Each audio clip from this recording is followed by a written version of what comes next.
Meghan Markle's PR attempt has gone awry.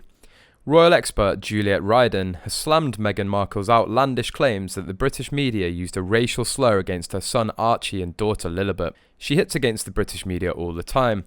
She was obviously very unhappy by her treatment there. This is wholly untrue as far as I know. I've seen no reference to that whatsoever, Juliet said on ABC News Breakfast this morning. And of course, it's an absolute horrific claim. Juliet also raised doubt over Meghan's unhinged remarks that she would never be able to do school pickup if Archie was going to school in the UK. You know, the other claim she makes about Archie is that if she remained in Britain, she wouldn't have been able to take him to school because there would be tons of journalists hanging around the school gates, Juliet said. Now, there are laws in Britain that surround all children, not just Archie, that journalists cannot hang out around school gates. So that certainly wouldn't have happened, and she needs to look at the Duchess of Cambridge, who on a daily basis takes her children to school with absolutely not one picture appearing in the media. So I think that those are fairly unhinged claims there.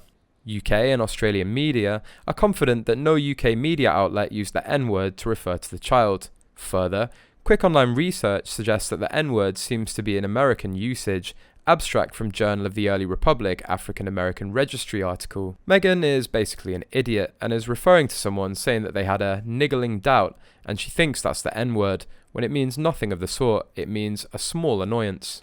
Also, Kyle Sandilands' response to Markle's claims that the royal family were horrible to her was to say she needs to get over it, she's an imbecile. Moreover, Daniela Elser has lashed out at Meghan Markle, calling her unintentionally hilarious because of the claims she makes during her interviews. Daniela Elser said, "So many of Meghan's lines managed to be unintentionally hilarious and gobsmacking." Following the Duchess's controversial new interview in the Cut magazine, Elsa feels that Meghan's interview is self-destructive, an effort to make Buckingham Palace look bad that has ended up backfiring. She says that the reason behind this is because of the comments and claims the Duchess makes, which end up having far from the desired effect. Elsa points to a claim she made the South Africans rejoiced in the streets following the news she had married Harry, the same they had when Mandela was freed from prison, as a prime example of self-aggrandising. In other words, Elsa believes that Meghan has a tendency to promote herself as important. In another example of what she found laughable, Elsa pointed to a line Meghan said to the Cut's interviewer Alison P. Davis. "Your eye contact is good.